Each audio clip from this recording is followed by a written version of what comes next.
This episode of Horror Movie Talk is brought to you by the long-standing 14th century cultural feud between Korea and Japan, and that's no laughing matter.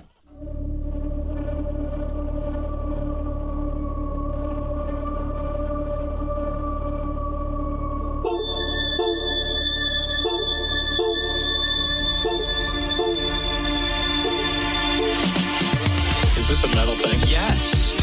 A little taste. David, what is this? It's pretty thick. Great. I have to kill a lot of people! Just tell me what you want me to fuck! I have big tits and a tiny vagina. Oil me up, Daddy. I can't believe that Bryce prefers big tits. Mistletoe alert. This is backcountry. This guy was a real jerk. How long can Hugo being pregnant? Chomp, chomp, chomp, chomp. Oh, you're such a dick, David. Okay, everybody, put on your corpse handling gloves. Ew. Hoodie Picasso. Horror!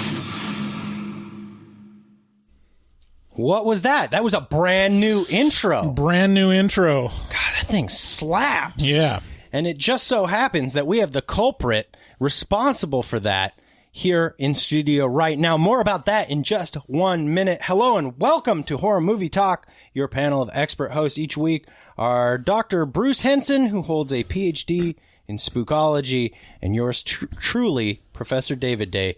I'm the foremost expert in scare meow meows.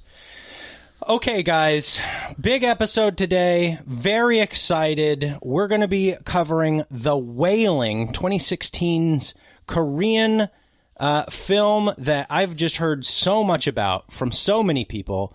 And it just so happens that our guest today, Mr. Fart Simpson, recommended this to us. Say hello, Fart. Hey guys, hey. Oh, wait. Sorry, go now. Say hi. Hey, it goes at you two. If you're not familiar with Fart Simpson, you just look him up. Just look him up. He's been on a trillion big podcast. Is that an accurate number? 1 trillion? Yeah, it's pretty accurate. Okay. And he's kind of a big deal, and he lives right here in our neck of the woods, and he's just been so kind to us, and thank you so much for agreeing to come on the show and making that amazing intro. Mm-hmm. Absolutely. My pleasure. We really appreciate it. And also for recommending this movie. Oh, yeah. So, if you guys want to check us out, go ahead, do so at our website. That's horrormovietalk.com. From there, we have links to all the things. We just got off of, not 12 hours ago, doing our second live show, The Burbs, at the Kiggins in downtown Vancouver. Nice. Thank you. Oh, sorry, more appropriate. There you go. Thank you. There we go. Yeah. Second live show, we had a even better turnout than the first one with The Exorcist. So we're going to keep that train rolling down those tracks and tell you guys to show up for our live show screening of The Fly. That's on May 27th. That's the Kiggins Cult of Horror, where, you know, we induct you into a cult and we make you drink all kinds of interesting electrolytes. Yeah. Sexual favors as well. That's a prerequisite. Is that OG or Chef Goldblum version? Chef Goldblum. Nice. Yeah. We post new episodes of the show every single Wednesday, so make sure to subscribe. Leave us a rating, Apple Podcasts or Spotify. If you'd like to get a hold of the show, hear yourself on the show, go ahead and call us at 682-253-4468. We'll start out this episode by giving a brief review and our score for the movie. Score on a scale of 1 to 10. Y'all know what that's about. After we give our score, we'll get into spoilers and take a deeper dive into what we liked and hated about the film. And later in this episode, we will be playing your voicemails in a little bit called Horror Movie Horrors. Yeah, I got to catch up. We're stacking up those we got voicemails. Thick, ropey loads of voicemails. So, as I mentioned, we watched The Wailing on Shudder.com. Enter code HMT at checkout. That'll get you 30 free days of Shudder over there. And we found out just how badly a well-meaning dad can fuck up his entire family. A lesson that I, unfortunately, learned long ago. I would normally play the trailer here, but none of you would understand it because, well, I know our demographics, and none of you are listening from Korea. Yeah, I checked on our stats right before. There's 0 listens from Korea. Thank you. You may be hearing a lot of unique and interesting drops. That's because... we have a professional in the studio today. Yeah, so... I don't know about a professional, but I try. So, the synopsis for The Wailing is... Okay, now... Bear with me here. I'm not fluent in Korean. This may shock you to find out. But I may slaughter these names. So here we go. Jong-gu, That's the lead. played by Kwak Do-won, is a local policeman and caring father to Hyo-jin, played by Hwan Hee-kim, the precocious young daughter. That is one thing that, like, in the subtitles it says the names, and then when they're saying them, it sounds absolutely nothing. Because it's like, Hyo-jin. Yodira. It's like, okay, what? Yeah, I'm just saying. reversed too. If you notice, like, if he's just saying the name, it's easy to hear it. But when he's attaching her name and then a sentence follows it, the order gets switched. So it's not exactly how we would lay out a sentence. I noticed that. So we got a father, Jong-gu, and his daughter, Hyo-jin, and a stranger enters their village, and immediately things start to go awry. Families are found horrifically murdered, and people in the village seem to be changing, for the worse, mostly. A Japanese man who lives in the forest is fingered as the culprit, but what is really going on? As Hyo-jin gets sick, Father Jong-gu takes it on himself to solve the mystery surrounding what exactly is happening to their village. And if I were to say more in the synopsis, I'd be giving some away. My review for The Wailing is that it was directed and written by Na Hong-jin, and many have called it one of the most impressive horror movies of the last 20 years. I would call The Wailing kind of the Indiana Jones of horror movies. It's constantly throwing new stuff your way, and it's hard to know what's around the next bend, but you can bet it will be exciting, terrifying, or totally shocking. You know, there's one thing consistent with you, David, is that your analogies I know you either... are always so bizarre to me. Yeah, like, I know. I never see the through line. Like, I would love to step in your brain and, like, see, like, yes, it's the same thing. I would love that, too. Finally, not alone. It's Indiana Jones. Like, I would not in a million years attach those things. Okay, well, yeah, bear with me here. So, you know how, like, Temple of Doom is kind of just like a roller coaster ride? It's just like, it's just throwing stuff at you over and over and over. Right. This is like the horror movie version of that. They're just throwing stuff. Throwing it at you, and then you come around a corner and you don't expect the next thing to happen, but it does. And it's just, the pace never lets up. I guess it's a pacing thing that I'm referring to mostly. It's just like this balls to the wall kind of... Well, that's a ringing endorsement from David, because this is a 2.5 hour long movie, and I would have thought your first criticism would be way too long. Well, I mean, it is too long, but I don't know how long it takes to say things in Korean, you know, so that... Could be a cultural thing, you know?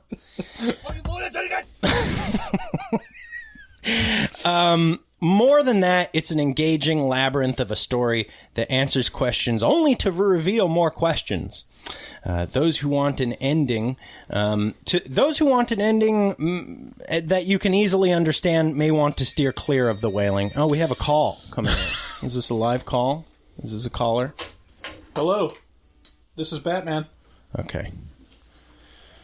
Anyway, those who want to understand exactly what's going on in the movie that they're watching might want to steer clear of The Wailing, but to be honest, it's pretty fun to guess at what it all means. Personally, this movie has been hyped for so long to me by so many that I came away a little bit underwhelmed. Don't get me wrong, it's a fine movie, and that's pretty interesting, and it definitely kept me on the edge of my seat. I just expected something so much more scary than this due to everyone's reaction to it. And there's just no way that it could possibly deliver, you know, when something just gets hyped for so long.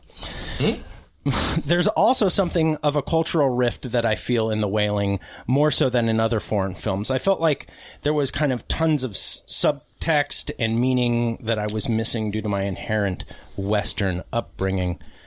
I'm curious to know, what made you recommend this movie to us, Fart? Tell us about your experience with The Wailing. I saw it probably 6 months after it was released. I'm a big fan of the possession-esque. I love the old school ritualistic stuff they kind of kept in the film. Really, for me, it was... you're going to get annoyed with me because I'm very cliche with my movies. I'm big into character development. I'm big into giving a shit about the lead and all that stuff. So, welcome to your best friend, Bryce. Yeah, I know. Hanson. I've listened. And that movie checked all the boxes for me. You really do give a shit about the lead, the daughter, the storytelling, and the whole jumping around. That's just very kind of just Korean-esque horror films. I've been getting more and more into just Korean cinema. And that movie stuck out as one that was, they really nailed it to a degree, but I do agree 2.5 hours is a stretch. I don't even think that the 2.5 hours really factors into it that much for me. It earns the 2.5 hours pretty handily. So, if you have a 2.5 hour movie where for the last 45 minutes I'm like, why are we doing this? That's one thing. But if you can justify it with a bunch of cool shit throughout your movie and it doesn't feel like crazy long, fine. And in this one, I was not offended by the runtime. And yeah, it does all the things that you say it does. You care about the characters. You get real worried for that little girl. I gave this an 8 out of 10. Just FYI. So that, and just moving forward, for me, it's not maybe the best film. I don't know that I'd probably watch it again in a couple years, but what do you think about this one, Brian? Yeah, it was really good. I'll admit I had to watch it in a couple sittings just because I needed to, go to Kagan's. And but yeah, it's really engaging. Like it's very entertaining and really funny. There's a lot of funny parts in it. Yeah, that I love that. I was kind of taken off guard by it. I didn't expect it to be as funny as it dude, was. that's what makes them great. Yeah, great storytellers. They know how to tell good jokes and dialogue. Yeah, real kind of schlubby protagonist that's kind of lovable, and yeah, it's really interesting. I think part of the reason why the runtime didn't seem too long is that they really paced it well with putting a lot of interesting stuff in the last 40 minutes, and the first hour and 50 minutes was pretty engaging in terms of just the procedural kind of storyline. No, yeah. And then it twists into some really interesting supernatural territory, and there's enough ambiguity. There you go. Until the end that it's really you're trying to figure out what's going on. And it's like, what? So it's really, I don't think I've seen a movie like it, especially with the possession or demon, style. And I think that's probably partly from how demons or spirits are treated in that culture, where it's just kind of different. What's that supposed from to mean? Us. What's that supposed to mean? What are you talking about? In that culture? In the Korean culture? Oh. I just thought you were slandering Jong-gu. But yeah, I really liked it. I match your score of 8 out of 10. I think it's definitely worth watching and on the short list of Korean horror movies to watch. Now, don't let our score affect your score. I don't know if that's something that you do, but some people do that. Some people are like, I feel guilty now, and I don't want to score it as high. What do you think, Fart? So, you have to understand a big component for me as well in the film is the music. It's fucking terrifying at times. When I say that, I mean this. If you listen to the music they did in the background, that shit is terrifying. Yeah. That in its own right, if you just close your eyes and listen to it, and that whole seance ritual thing that went down, it's visually terrifying, but then you just listen to the audio and what's going on, and it's so perfectly done and just not too cartoony. Yeah. Which, it's funny, because at moments, I feel like the banter between the two, if you close your eyes and you hear like when they're fighting with the zombie, it's very Three Stooges-esque. It's like bonk this and they're running. It's like if you close your eyes and listen, it feels a little Three Stooges-y. So I think the guy who made it definitely loves that scary, a little bit of comedy in it too, but he didn't, like you said, he didn't go overboard with the comedy. But okay, so my score has got to be a little bit higher because I recommended it, but also because I watched it for a second time, and I was able to not only that watch the uncut alternate ending. Ooh. And then I got to pay attention to all the little Easter eggs the second time around that were in there. So I got to give it a 9 out of 10. I do bags of popcorn because I do the VFA movie ranking. If you know Greg Turkington, he's very he's good with his popcorn rating. So I'm going 9 bags of popcorn. 9 bags of popcorn. Yeah. I'll say this: there were moments in this movie that will stick with me. You know, like Jack busting down the door in the hotel in The Shining. You know, like there are like that ritual moment where you have the two warring ritual.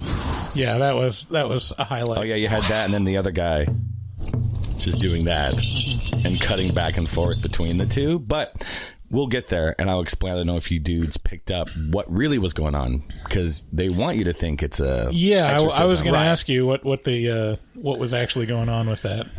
Okay, we'll get into it in spoilers. I will say that Asian cultures, a few of them are spot on, fucking just killers when it comes to creepy fucking music. Like, have you heard Kachak? Oh my god! It's just the creepiest shit you've ever heard in your life. Kachak. Yeah, it's I think it's like Indonesian, maybe. It could be. Or Malaysian. That's interesting. It still has Asian in the title. So entering Joe Rogan. Pops in. Let me look up some Kachak. We'll get that for the spoilers. In the meantime, you guys should check out nightchannels.com, baby. You need clothes. I know you. You need to venture out of the house at least once this month. And for that, you're going to need some clothes.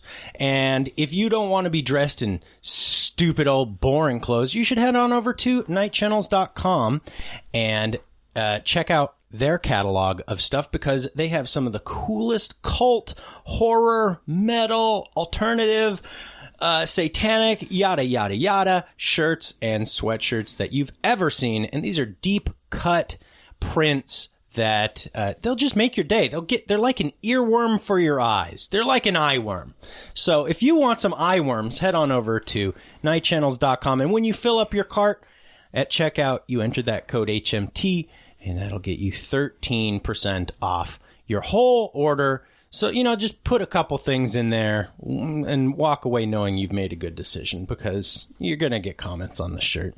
You're going to get comments on the Akira shirt. That's amazing. It is. It's certifiably amazing. My mom agrees. Is that your mom? It is. Do it again. Wow. Fucking bastard. Your mom has a filthy mouth. She's Italian. Oh, beautiful. Dirty. Also, you guys should check out Shudder.com. That's SHUDDER.com. You know what I always say? You can't spell Shudder without udder. And if you want some nice milky perps, Nice tits, bitch. you head on over to Shudder.com, and they are the Netflix of horror movie and streaming shows. And if you enter that code HMT at checkout, you get 30 free days instead of that stupid fucking 7-day free trial that we hate so much. And they got all kinds of classics over there. They got a couple of the Halloweens. They got Texas Chainsaw. They got all the Joe Bob Briggs stuff. So they also have the Wailing. So if you want to check out the Wailing, head over to Shudder.com and use that HMT code. They had the Wailing on Shudder? Yeah. I feel like such a schmuck. I watched it when the shoe on fits. free Voodoo, which is awful. What a dummy. Look at this guy. Don't be dumb like Bryce. Be smart. Yeah. Yeah. What the fuck? If you're listening to these commercials, you should be so lucky. But you should also know that you don't have to. If you head on over to our Patreon at patreon.com/horrormovietalk, you can get early access to every episode, and they will be completely commercial free. And you'll help the show out for the cost of a cup of coffee per month. So head over to Patreon, sign up at some level, and you'll be a happy camper, I promise. We also have another podcast on there called The Afterpod, where we just leave the mics running and blah, blah, blah you into the ground. You can also get our merch at horrormovietalk.com/shop. We got shirts, we got stickers, we got coasters. You want it, we got it. And they're all made by our resident artist, Dustin Goebel, who's a professional artist who fucks with the best of them. Whoa, unbelievable. He also takes commissions for artwork from HMT fans, so contact him at dgoebel00. That's at DGOEBEL00 on Instagram. And, make those artistic wet dreams come true. Tell him HMT sent you. Finally, we're at the end of the commercials, guys. So thanks again for listening, and let's get into spoilers.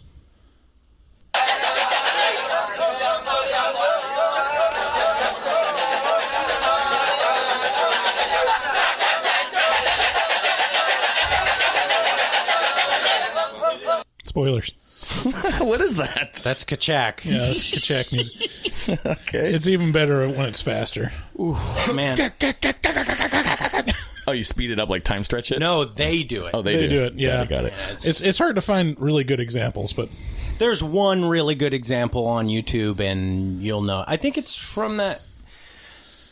yeah, Is it? I can't remember what show it's from, or what movie it's from. Boy, I feel like I got rid of all my notes. Oh, I did.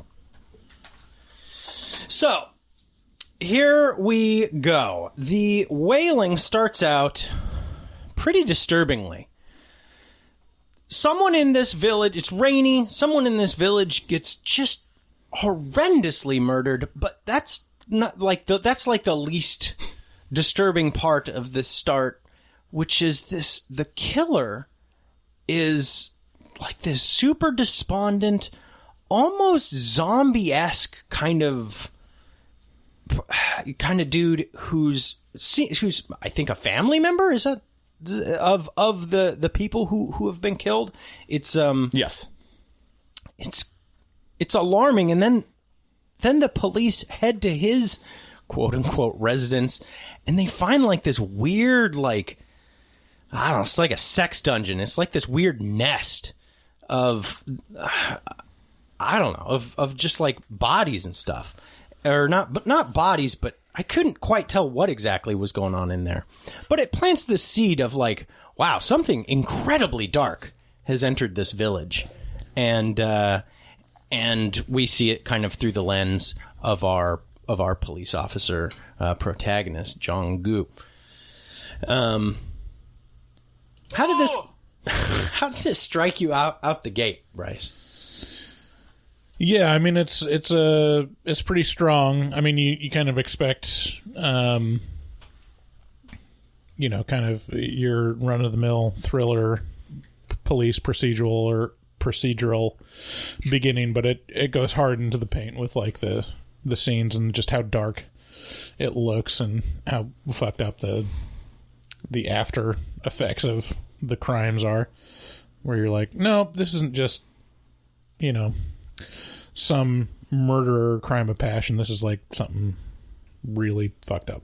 Yeah, and then it continues to kind of like drop you in heavy and hard, right? It's not one of these nice, easy breezy, like everything's fine, and then it starts getting fucked up movies. It's like everything's fucked up and it's gonna get worse right out the gate. Right out the gate.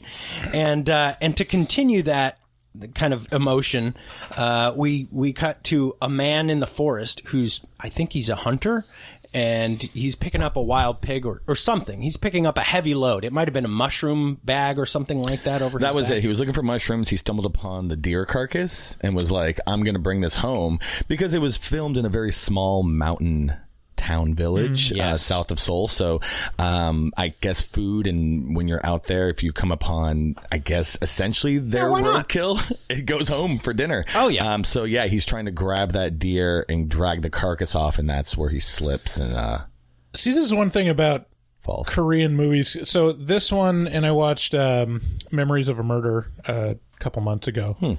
Like, and they're both set in kind of small villages in Korea, South Korea, I'm assuming. Yeah. And Not a lot of footage leaves North Korea. I always assumed that South Korea was like really developed, It is. I mean, Like- Seoul is and stuff, yeah. like a first world country. But like these villages are like, it just seems It's a different culture, man. it seems like they're, I don't know. Go I mean, on. They're carrying their soy sauce in giant jars out in the open.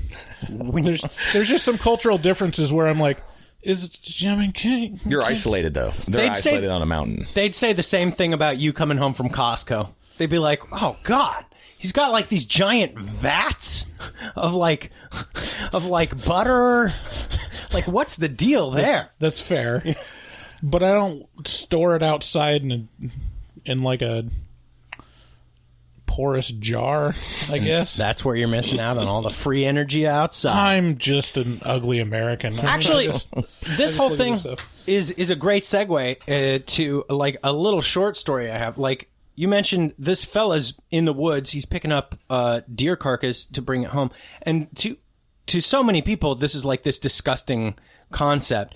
But in a previous job, I used to work with a lot of like very wild people, and a few of the people I met would scavenge roadkill on a regular basis. Gross.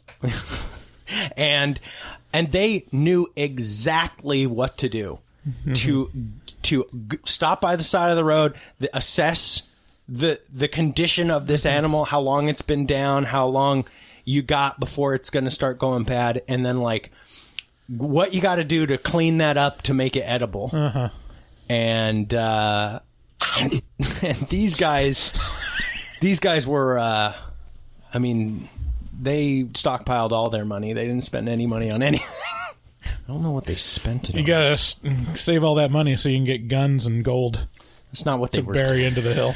I love the setting. It's almost like they had to do zero set design for that film because it was shot in the mountains. So like you were talking about the architecture, the buildings, all the shit was so ancient and old school.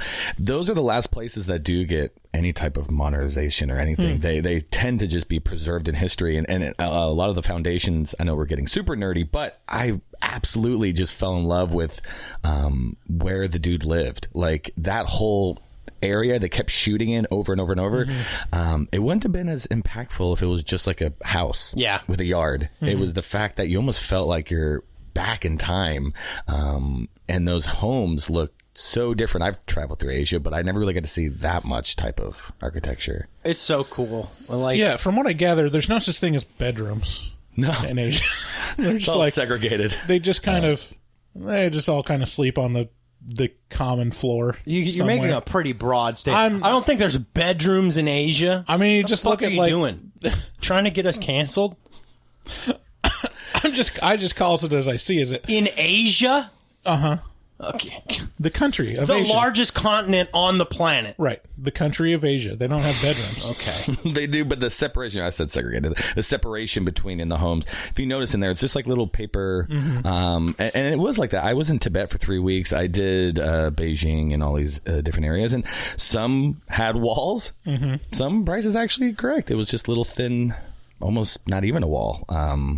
But that's, I like that. Well, I dig know it. in a lot of like Japanese houses, like the beds are just futons that you fold up during is. the day, Yes.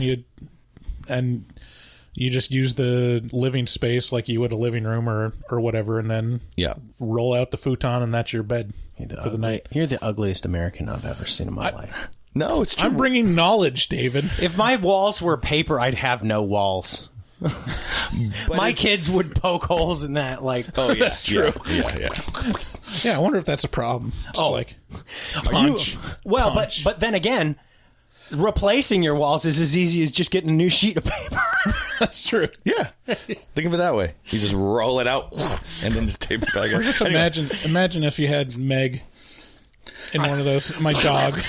Just like bulldozing through rooms. So that the scene you're talking about where the old man approaches the dude pulling the deer carcass, that I will say a little cheese ball with the red eye contacts and all that, and he jumps up over the rock at him. Yeah, and a little there's- cheesy, but I love that shit. I didn't think it was cheesy. It upset me. It upset you? Yeah, well, I mean, he was buried headfirst in a deer carcass. Oh yeah, Like, and this dude's like, Well, then there's a lot of question of whether it's real or not, because it goes from that to them recount. You're The seeing dream that it's sequence or something? recounting it.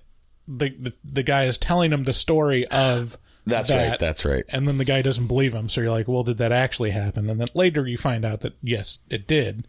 Yeah. But yeah, there's a lot of waking up from a dream, or someone's telling it or something like that. So all of the most shocking scenes in the first hour, you're not quite sure whether you're supposed to believe him or not. yeah. You're absolutely right. And spoiler alert, to a degree, they weren't dreams. Yeah, I got the feeling that it was all real. And then, okay, so I guess we should move on to the next portion, which is there's a fire, and there's this absolutely crazy. Now, it is hard for me to go back and remember all the different pieces of this movie because, like There's I a said, lot. there is so many scenes, and they just come at you, and they're all kind of notable. And they just come at you like, Yeah, and when it's set up as a procedural, you're like, your mind is formatted to be like, okay, that's a clue that they're putting in front of me, so that must be important. So they mention like mushrooms, and they focus the camera on rashes, and like, oh, this herbs being hung over doorways. like this could be a fungus, it could be like a infection, it could be Yeah, and your mind evil kind spirits, it of your could be- mind kind of instantly goes to zombie, right? Right. You're like, okay, so it's kind of a zombie thing. Like, what's at the core of this? Because that guy seemed kind of like 28 Days Later Rage, kind of like he seemed the guy in the deer carcass. And then this lady at the scene of the fire seems like she was fully in the fire. Like she was covered in soot, like she had been rolling around in the ashes of the fire, and she was simultaneously like just batshit insane. And so it's hard to. The feeling I got was that the village had some evil coming down upon it, and people in the village were falling to that evil. And so, but it was all very difficult to tell exactly what was going on. But the next night, these two cops, I think it's Jong-gu and his kind of bumbling counterpart, are sitting in the police station, just kind of chatting. And it's a stormy night, and this lady just, in the flash of lightning, this lady just appears at the doorway, and they're both like, oh my gosh, oh no, in the same time that there's a blackout. And as just as she is, as quickly as she came, she's gone, right? These two cops freak out so badly, but it turns out to be seemingly kind of a figment of their imagination. The Japanese guy, it all starts coming back to him, because if you notice, you're like, when did this start? When did the town get hit with this plague or whatever it was? It was all the arrival of him. And then they talk about the story of the woman you're talking about. She would be wandering naked because he raped her. Right. Remember the scene? And then they say since then she hasn't been right in the head. She's been wandering around nude at night. Yeah, so we kind of have these two core like people for whom the story of this evil kind of surrounds, right? So we have the Japanese man who entered the village, and we have I call her the lady in white, who is a villager in this village who was raped by, or it was at least very, very much insinuated that she was raped by this Japanese man, and so that's kind of the core of the antagonist of this story. Why you see her pop up nude randomly. Right. Yeah. That's kind of the story linked to it. I didn't realize that was the same person. The It's lady not. in white I think was you're confused. Yeah, Oh, I'm sorry. The lady This in would not be white- the first time. Yeah, the lady in white wasn't the one that was showing up nude randomly. The lady in white, you're referring to the one that was sitting there throwing rocks at him when they're sitting there chatting. Yes. Yeah, two different women. Oh, she was okay. I was trying to remember where she shows up first and the rock throwing thing. Now that makes sense. It was either the rocks throwing, and then she pulls him into the burned house and she starts describing to him what she saw. Oh, okay. Yeah. Yeah, at this point, the police officer, he believes that there's, the old lady who died, who was hung in the house, she brought, see, this is going to sound all disjointed and weird because it is not like a supremely linear story. It's kind of all over the place. Mm-hmm. The story is the village has evil upon it. Different villagers are trying to kind of fix it at their own pace. And so there's, as these murders keep happening, we kind of learn the story kind of unfolds itself. And one of the people who died in the village was this old lady who got hung kind of at her over the doorway of her own house, kind of. I thought it was on the street. Yeah, that it's kind of the doorway to the property. They all have these. Well, it's like the poster. It's like the movie poster, right? It's like this roofed doorway, to the entrance to the, I don't know, the yard. Anyway, so she's hung over that, and it comes out that she got she brought a shaman to do a ritual, and that's why everybody in this house died, because they were trying to fight the evil off. Exactly. So at this point, there's lots of suspicion surrounding this Japanese guy. And at this point, the story starts to kind of solidify and coalesce around, hey, what's going on with this Japanese guy, right? John Goon. Yeah. He's Just don't end it with a K. Then we'll get into trouble. Jock Goo? Yeah. Don't do that? Okay. Yeah, so do we get to the scene where they go, I don't know if I'm skipping ahead, they go to the Japanese guy's house. Yeah. And this is the part where it kind of loses me for a minute, because they go and they're like, basically breaking and entering. Not that breaking paper is that hard. They go in and the partner discovers this basically a nest or shrine of all the murder victims' pictures, and then they just leave. Like, yeah. So what did you see? Oh, I saw a shrine of pictures of before and after of all the murder victims that were investigating. Huh, that's odd. Okay. I don't know. I'm not gonna cast disparagement on the police training in South Korea. Okay. Well, but in America, generally, okay, you would probably take that guy in. Okay, Fart. We're gonna go off script a little bit here. I'm gonna ask you, because it sounds like you have similar taste to Bryce. Oh, you're gonna say that this is nitpicking? Oh yeah, it's so nitpicky that they discover a guy that's obsessed with murders as they're trying to investigate all these murders. I didn't say anything. You said this. I didn't say anything. It seems like a reasonable thing to do to me, because I'm sorry. I should ask you first, Fart. Do you think that this did this rip you out of the movie? This moment where they see all this super sketchy stuff in the Japanese guy's house, and then they just they run away. They leave without gathering the guy or evidence or anything like that. Does that bother you? So if you remember, the guy shows up to the house. The dog is going bonkers, right? And that's what got them out. And he took the shoe with him. So if you look at the nest, it's photos and just shoes. So there's no weapons. There's no really incriminating anything at that moment. He's just seeing a really fucked up, weird. Could be a stalker, could be anything at that point.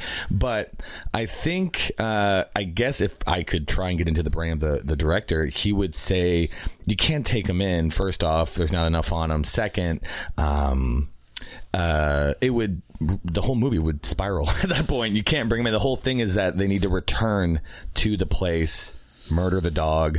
Those events need to happen to lead them to that. So I think at that point, if you notice, actually, if you remember, the lead character didn't think a lot of it, where his buddy was the one freaking out in the car going, I got to tell you this shit. And he keeps repeating the story and all this shit. Then he pulls out his daughter's shoe, and that's what sells him on the idea. So really, the lead wasn't too... Lead didn't even get to see in that room. No, he didn't. Right. He was just being attacked by the dog. Right. Yeah, so maybe that's why they didn't take him in. This makes sense to me just because there were immediate urgent stakes, right? It was a terrifying situation. There's a big dog. They know they're not supposed to be there anyway. They know this is an illegal search. Like, there's a lot of things coalescing, and it's like, we just gotta go. And then, like police in America, they came back and tried to make their illegal search legal all of a sudden. Yeah, see, okay. I think the answer is they just needed the story to do that, but I can't... it made sense is what I'm saying. Doesn't it make sense? It doesn't make sense to me, because if you're corrupt enough as a cop to just break into someone's house to investigate, you're probably not going to be too worried about the state of that evidence if you find like trophies. Yeah, but what about murder the victims? urgency produced by the dog? Like, okay, he ties up the guy comes back, he ties up the dog, and at that point you would be like, we're going to take you in for questioning. Instead of that, they're like, "Ooh, we're really embarrassed that we're here and that we broke into his house and the dog attacked." Just the lead, though. The assistant, the second cop, he was pretty adamant about what happened. That's why he took the shoe, because he probably didn't think he would even believe him once he told him. Yeah, I mean that's. I see what you mean. I watch a lot of cop videos, and kind of a feature is them being an asshole and not like thinking that they're ever wrong. Sure. Just like Bryce, just like he's doing right now. No. It is correct. You got to have the good cop, bad cop, but also you got to sell it where the lead, other than breaking into the house and being attacked by the dog, he doesn't have any real reason. He's just suspicious at that point of the old man. Here's how it would go in America. Well, they'd stand outside and they'd be like, I smell a strong smell of marijuana coming through from this house. And then they just kick down the door and they're like, oh, I see a shrine. And then they take the guy in for questioning, and then just... Some cultures aren't terrible and corrupt, Bryce. Yeah. Well, it's a cultural difference. Douchey. Also, their cops apparently don't... No, wait. Their cops carry guns, but they never use them on attacking animals? That's a good question. I wasn't sure. Were they carrying guns the whole time? Eventually, he shoots. They didn't have guns ever. When they go back and the dog gets away again, they shoot the dog. Right? Is that no? He beats it to death. Yeah. With a pickaxe. I don't think they ever had guns. Okay. Yeah, it's strange. But I think they didn't take him in because that leads them to come back the second time to really investigate what the hell they just saw. Yeah.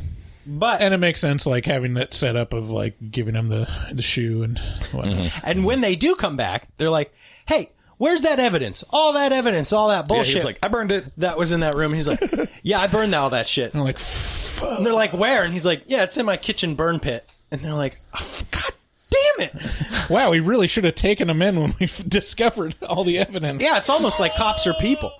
and they can be, they're fallible and, and things are not cut and dry and 100% all. Yeah. So they bust up this cop's house. They, I think, was this the moment where they killed his dog when they returned? Yeah, they return. The dog's trying to break in. I'm pretty sure, right? And then they murder the dog, and that's when he looks at the Japanese dude, and he's like, "I know what you're up to." This is when, like, you see that the lead is finally kind of connecting the dots. But at that point, as a viewer, you're still not sure who the villain is. Right. You kind of believe it's a Japanese guy, but they're throwing you little curveballs and hints that it might not be him, and the lead cop is just off on a tangent. Right. And then he goes to the daughter. He sees his daughter. He's like, here's the shoe. What are you doing with that guy? She flips out on him and walks out of the room. That's when you start to realize something now is really wrong with the daughter. Yeah. This moment was when I kind of got a little bit of a gut punch because I was like, oh no. Oh no, they're gonna do a horrible thing to this guy's daughter, this little girl, and I just can't like that's really like that's a gut punch for me every time is when they make little kids into, just unwitting puppets for some horrible. She was amazing though. She was truly terrifying. She was so good. Yeah. Yeah, so his little girl is clearly affected. And now you like in your head, you kind of go, oh, now the Japanese guy's got a beef. Like if he's like an evil, if he's got some juju that he can throw, then he's definitely throwing it on Jong-gu. And so now we kind of got the stakes of the whole thing down. And so Jong-gu hires this shaman to come in. And this shaman, at first, he's kind of young. And so I'm like, this upstart. For a shaman, you need an old guy. You need like a grizzled vet who knows everything about the spirit realm and all that kind of stuff. So I was kind of skeptical of him coming in, but he immediately proves himself to be like super fucking on top of his shit. Like when you hire a professional, a contractor to come do something and you're worried that maybe they're not the best because a bad Google review or something like that, and so they show up and they just do something to prove their total mastery in whatever it is, whatever kind of work you need done. You're like, and you can breathe that sigh of relief. That's the moment when this guy is like, he just kind of like, he looks around their yard, the shaman, and he sees these pots up on the hill, and he's like, what's in that pot? And they're like, which pot? He's like, the one with the red top over there. What's in that? And they're like, oh, that's our soy sauce vat. Our giant, vat of soy sauce. And he's like, yeah, let's get that thing down here. He breaks it open, and you're like, God damn, that's a lot of fucking soy sauce to waste, buddy.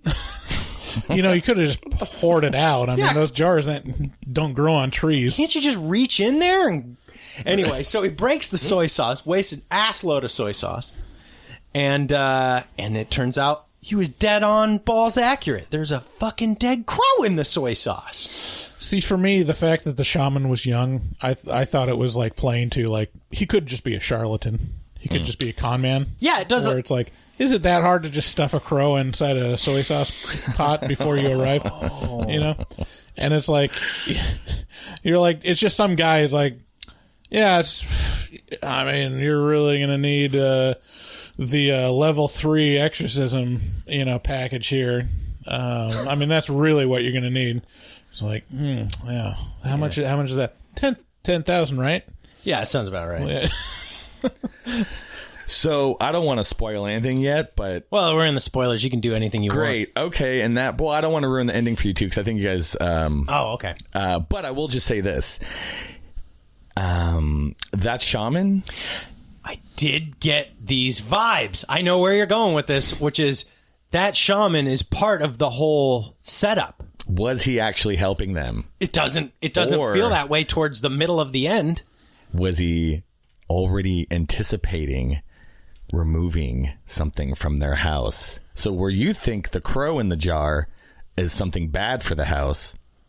So he already knew that somebody was putting good juju on the house, and that crow was to protect the family from evil people. Fucking bazinga. Couldn't they just put the crow like in the gutter or something?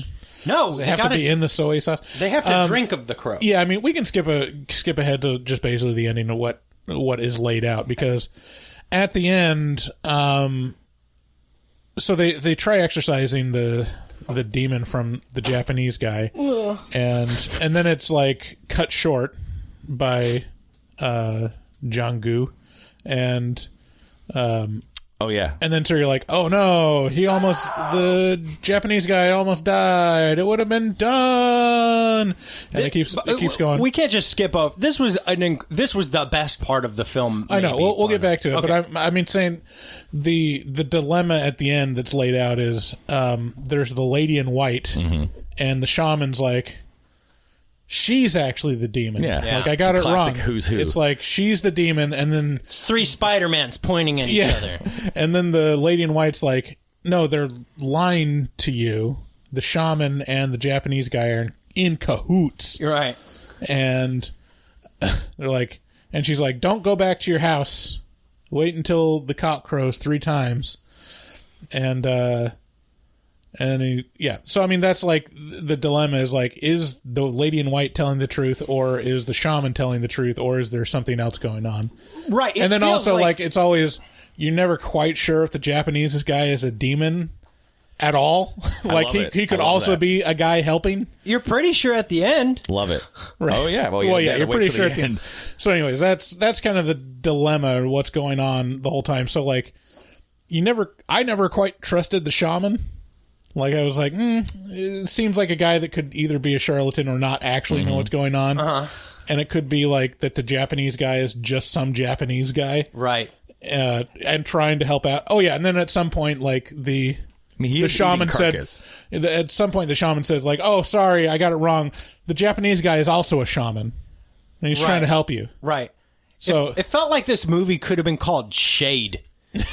Because they're just constantly just casting shade on. They're like, what's real? I don't know. Is it that guy? Is he bad? Is it her? Is she bad? And the answer is like, the answer is kind of like, what? I'm still not exactly sure. Have you worked it out, Fart? Yeah. Oh yeah, I'm there. let's save the ending discussion. Let's go into like the first exorcism with because that's like one of the best scenes in the movie. Oh yeah. To me. So the shaman he's There it is, the most terrifying music out there. banging. He's like, look, we gotta remove this spirit, like we're gonna perform a death curse, and this shit is fucking dangerous. Like, I love how they set this up. He's like, dude, you can't fuck with this stuff. So yeah, don't have sex or eat any. You got to eat right. Yeah, eat a balanced meal. He literally says, just eat right, and John Goo's like, got it. And don't interrupt. I'd have so many questions. I'd be like, so can you tell me if gluten's evil? I don't know. At that point, they don't give a shit. He wants to save his daughter. Yeah, so Like he'll if do I go to anything. McDonald's and I get the salad, is that okay? Yeah, but I just don't know, is what I'm saying, Fart. Like, I'm like,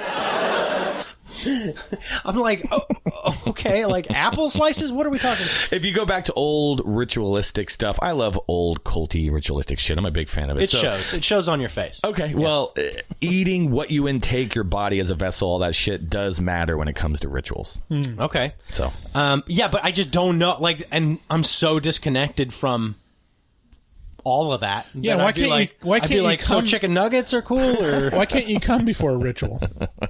I think It feels like you should be able to come just so to clear your mind. depending what ritual it is. He said specifically intercourse. So all could my he- rituals could are he- cum rituals. Could he just jack off? Get some post-nut clarity before this ritual? No. But I get it. I love the whole. I think the shaman was trying to fuck with him, trying to just keep his mind nice and cloudy. Don't do this. Don't interrupt me. So he could actually do what he was trying to do. Okay, this is so interesting to me because normally I feel like the roles would be reversed here, Bryce. I would be the skeptical one who's like, that guy's got some shady shit going on. I bought into the shaman 100%. Great. I was like, this dude has their best interest at heart. I trust him. It didn't even occur to me there was a moment later on where it was like, oh, I think maybe the shaman might not be good. But you did the thing that I would normally do, which is be skeptical of everything right out the gate. Well, I just have a policy. I never trust anyone with slick-backed hair and a ponytail. Touche. Karate Kid 3 has really, taught me some life lessons, and that's life lesson number 1. Never trust a man in a ponytail. So, the shaman gets this crazy ritual going.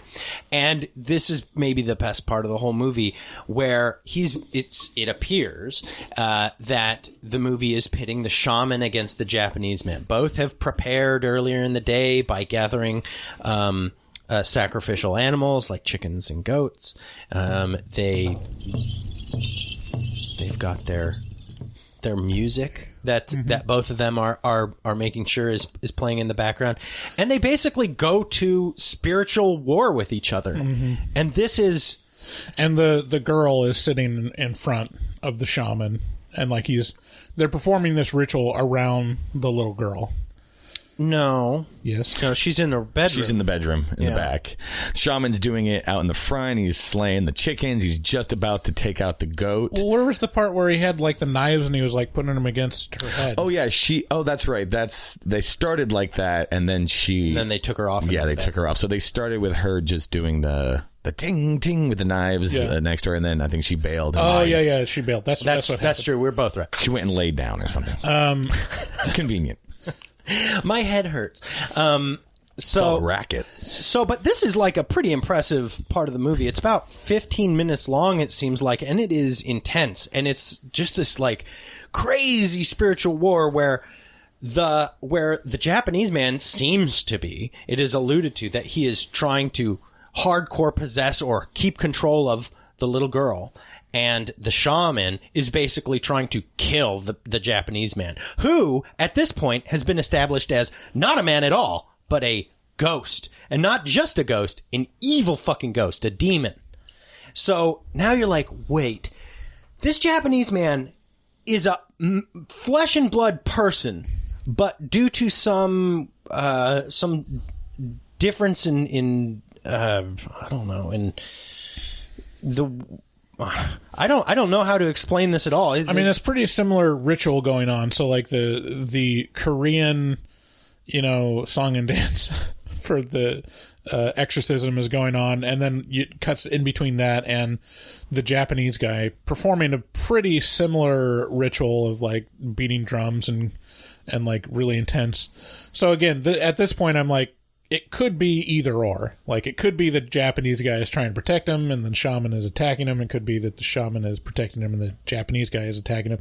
But it seems like it's clarifying it because towards the end, the Japanese guy looks like he's almost dead or dying. Right. Like, he eventually falls down and just, like, stops breathing until Jong-gu cuts it short because he's afraid for his daughter. Right. And he steps in and he says, "No more, you stop it." And then the Japanese guy gasps air and like, it's like, oh, actually, good. he says, "Get out." That's from the scene.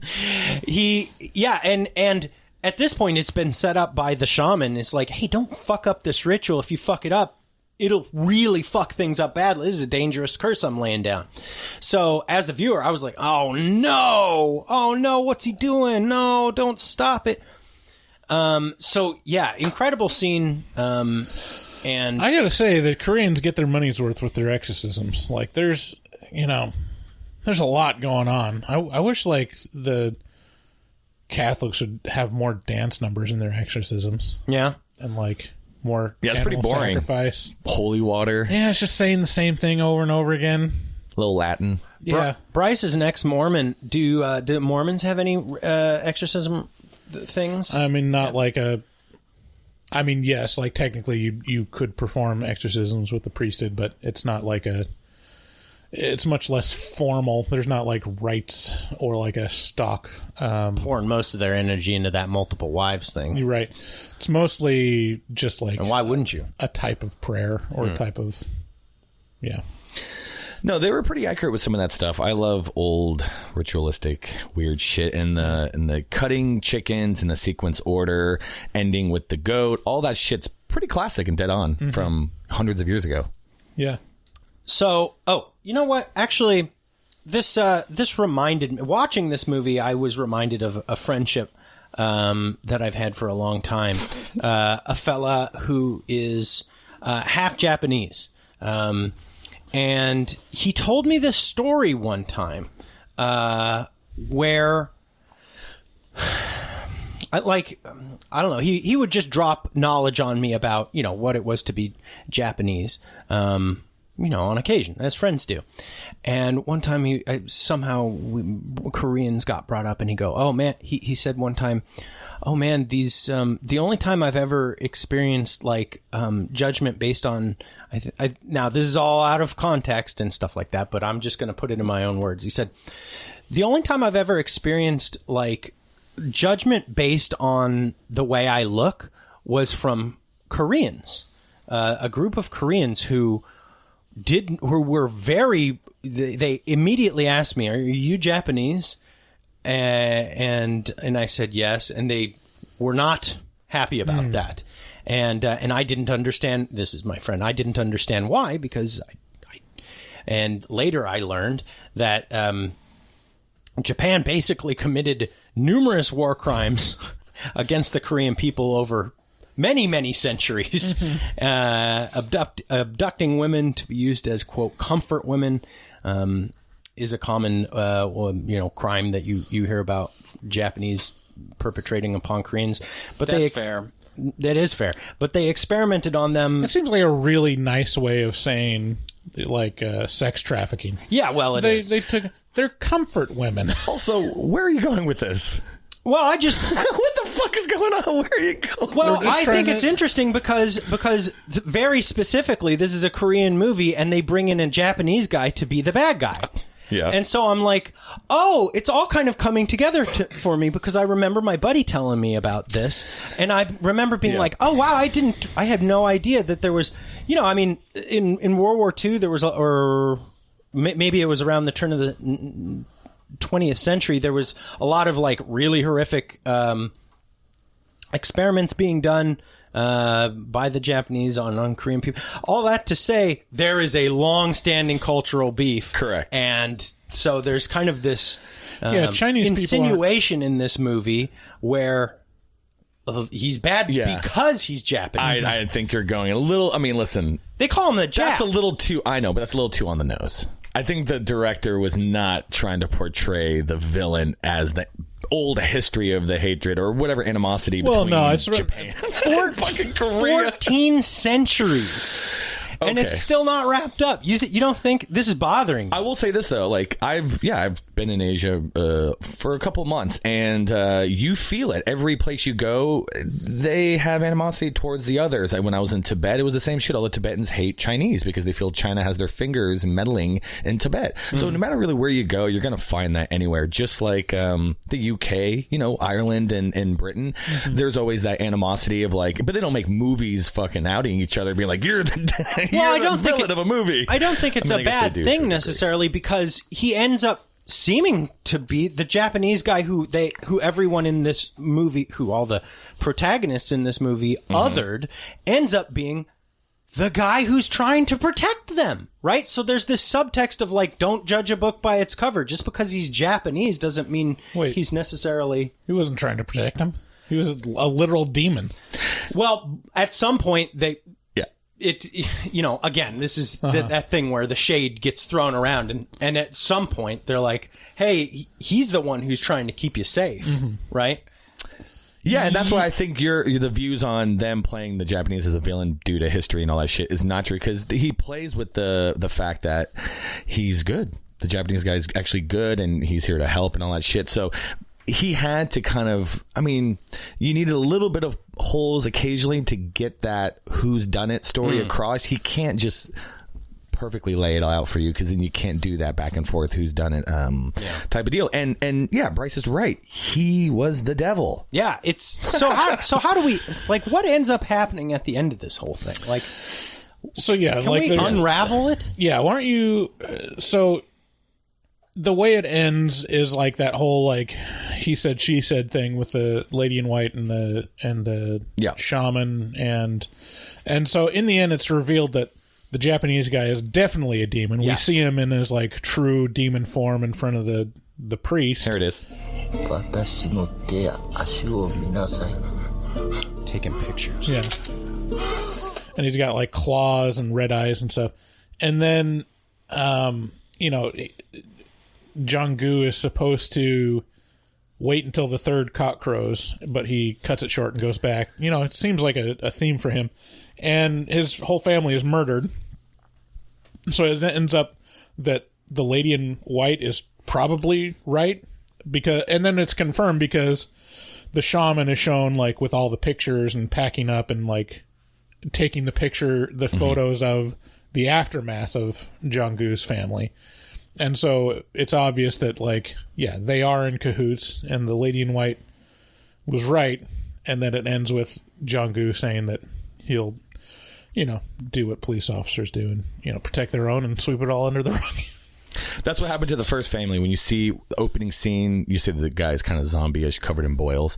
They also failed to come on the third rooster crow.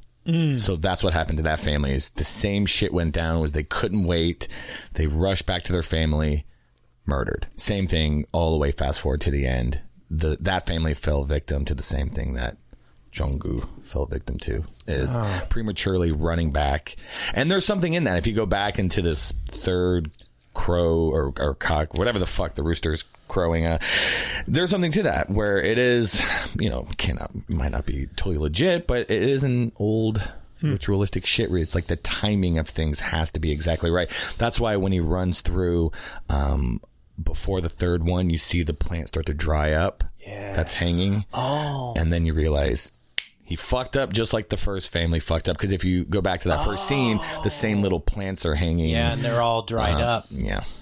Yeah, so they fucked up too. But that first one, they're already talking about mushrooms. Like the dialogue that's happening over that scene is talking about mushrooms, and you're like, "That's not mushrooms. Why are they showing that?" But you're like, "Plants." It turns out that the family just like mushrooms. Oh, yeah. Wasn't an important plot point at all. It definitely wasn't the mushrooms.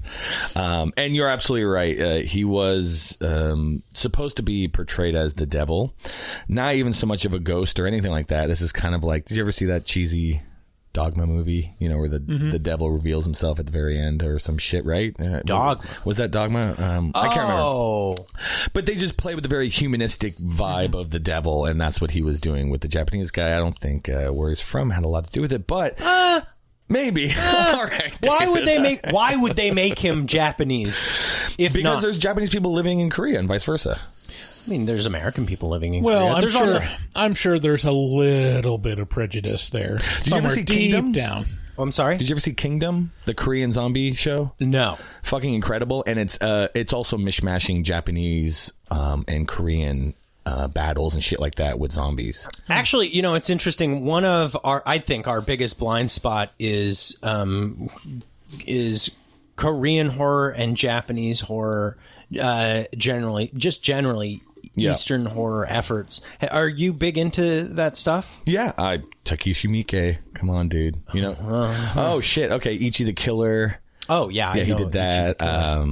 Visitor Q, one of the most creepiest, scariest fucking woman lactates, and it fills up a room and they're all drowning. It's fucking amazing. That's my fetish. Audition. Nice tits,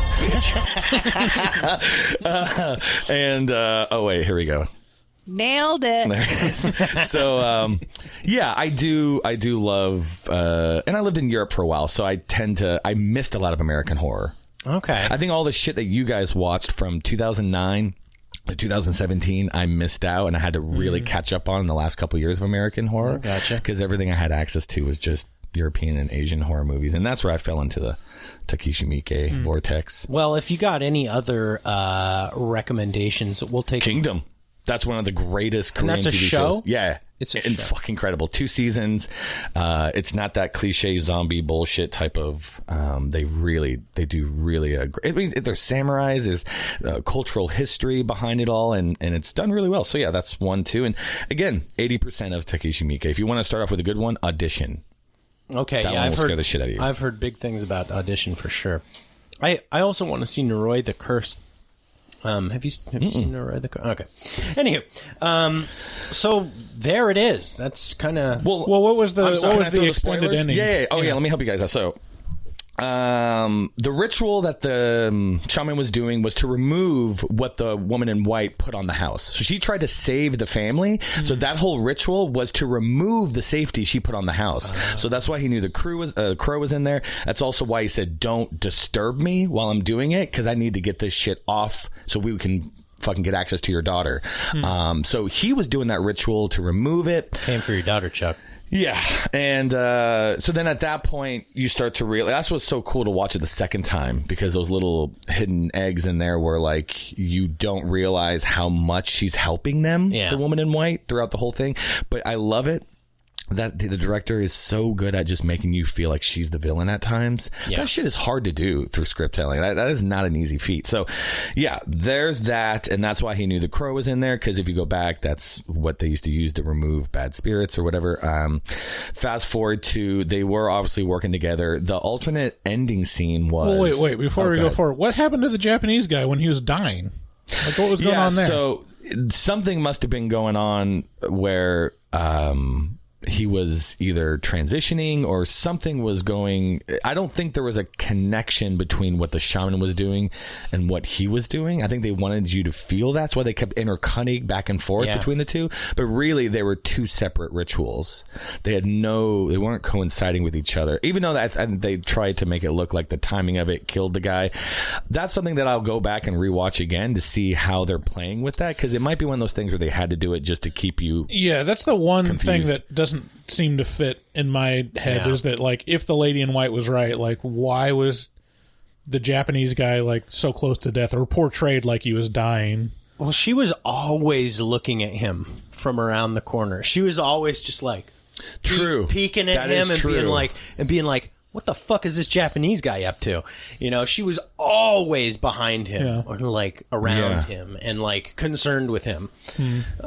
So it could very well be that there's some stuff that in the background that I missed. So what's the ending, the extended version? Yeah, so I will say I think they had to play around with that to keep us confused. But yeah, so what they had as an alternate ending was the Japanese guy sitting at a bus stop, and there's a family and a little daughter across the street waiting for the other bus.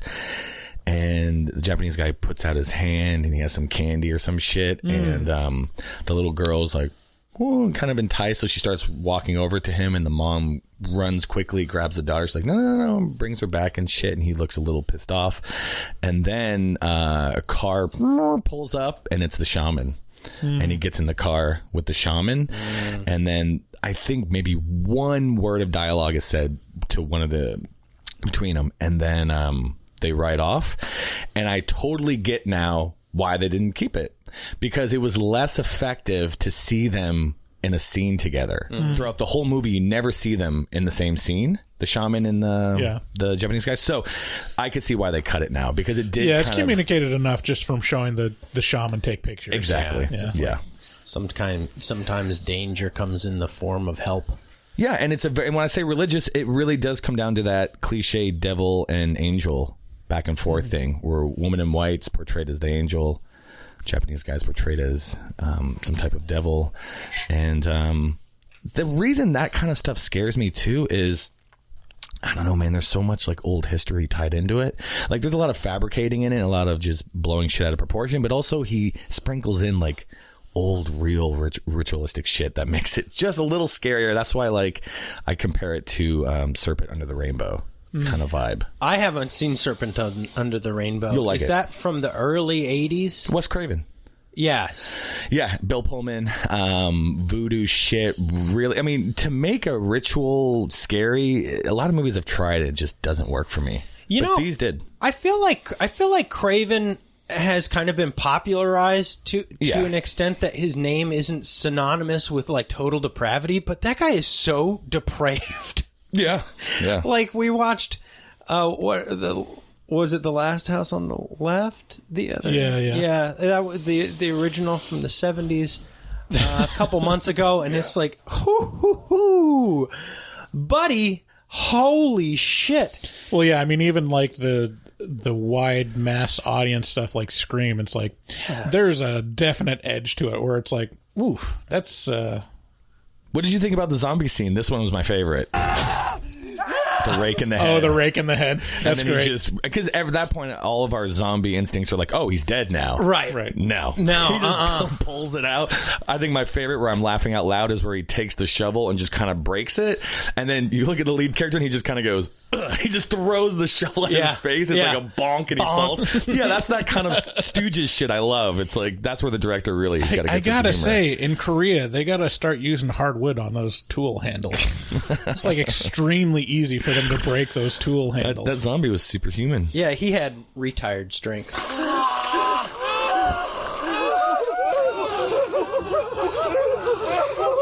We gotta call it.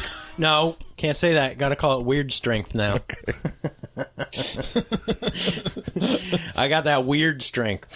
Final recommendations, man. If you don't mind subtitles, this is a pretty undeniably good horror movie. That, I mean, if you're into like true crime or procedurals or that kind of thing, this will tickle your dickle. Tickle your dickle. And yeah, I mean, this is a fun one, no matter how you cut it, and it's gonna upset some people. So I don't know who would you recommend this to? Yeah, I think it's kind of along the similar vein of like Exorcist, the Exorcist, where it's like it's pretty family based. Yeah, very heavily focused on possession and supernatural and trying to exorcise your demons. But also having the added layer of like the police and like mystery aspect to it, and a lot more twists and turns than your regular supernatural haunted house possession movies. A lot of stuff going on. It's really, really engaging. I think highly recommend it for anyone into supernatural stuff. How did you hear about this movie? How did you do you recall? Fucking brilliant. Just probably searching online. I'm always whatever I haven't seen, I'll just type in that place, and then best horror movies. Like, I'm on my Australia binge right now for the last couple of days. I've just only been watching Australian horror. Just watch Babadook over and over again. Yeah, that one was all right. But I don't like it. I like to do that. So if I go down the Korean vortex, I'll just watch Korean films for like a couple of weeks. So I probably stumbled upon it that way. Just making a list. Gotcha. Very cool. Yeah, and I'm trying to think of anything that you guys, other than like the zombie was a great little throw you a left curveball kind of thing, and I think that's there's a bevy, like, this has so much variety. It's like a horror variety hour. It's like, oh, we got possession, we got the supernatural, like there's a lot of talk about ghosts. Yeah, a lot of red herrings in this movie. A lot of like stuff sent in there to confuse you. Ritualistic stuff, lots of religious stuff. It checks an absolute zombie stuff. It checks an assload of boxes. Yeah, I love that they have just a Catholic priest in there for no apparent reason, you know? Oh, the first dude? The little skinny dude that walks in there and gets his face bit? The translator, basically. Oh, yeah, that's right. The guy that talks to the Japanese guy at the end. Yeah. Yeah, that was great. He goes in there to go finally find him, and he goes into the cave. Did you ever see, maybe my connections are off, but what was that first criminal movie or show with Woody Harrelson and that other dude? True Detective. Yeah, wasn't there something in that where they stumble upon a nest, like a type of nest thing or something? That's kind of what it reminded me of. Have you seen it? Yeah. Anytime you got a nest, I'm just like, oh, how fucked up. Not sticks and arranged in a circle. And then you walk into a recording studio and you're like, a nest. Nothing more evil than sticks arranged into a circular pouch. What was the name of that fucking smoking hot girl in True Detective? Ooh, Alexandria Daddario. That was my boner hitting the ceiling. Still one of my favorite subreddits of all time. There's a subreddit dedicated to one scene in True Detective. What is it? Just like some hot chick or something? That show, True Detective. There's like the best Alexandria Daddario like nude scene ever, and I mean, so people say. I haven't. I forget about it. I don't remember much about it. Right. Balls are about to fizz. Were your balls fizzing watching that? I was watching and I was like,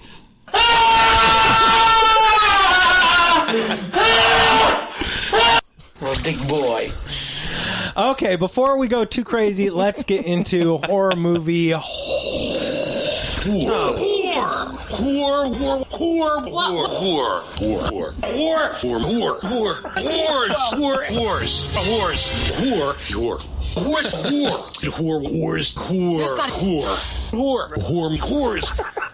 This is a little bit where we let you talk on our show. And if you want to call 682-253-4468, then you can leave us a voicemail on our voicemail line. Let us know what you think.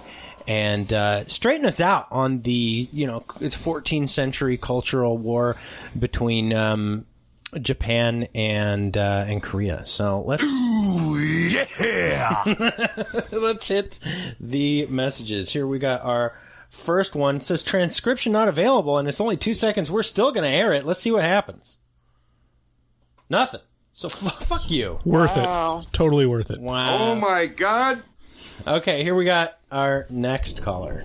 Hey guys, my name's Heather, and I'm calling from northern Michigan, up near the Mackinac Bridge. And I gotta say, I love you guys. I'm a rural mail carrier and love listening to you while I'm delivering my mail. I do have to say, you've got me laughing so hard at your penis comparisons in one of your episodes. And I was just praying nobody would come up on me in the car and hear it. Anyway, I messaged you through Facebook Messenger. Okay, thank you. Because I'd love to say... I wonder what our penis comparison I don't know, was but it tickled her over the Mackinac Bridge. Right. Yeah. I wonder how much that happened. Hey, thank you very much for listening to the show and saying nice things. What's going on? You guys comparing your schlongs with each other? Because I'm down. Let's see them. I don't know. Funky. It's not going to... Whatever the competition is, I'm going to lose. I doubt... We could dock. You want to dock? No. Oh, okay. Oh. That could be a fun time. I'm just saying, like, it doesn't...